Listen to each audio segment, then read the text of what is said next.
Magpabalhin daw si Bitoy dito sa gawas, diri sa gawas pa.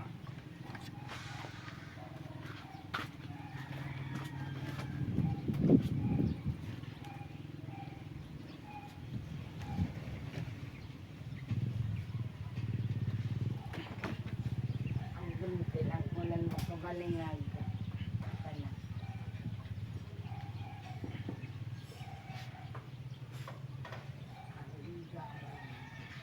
Ayaw pang usuguan to ginawa sa Ang gunting.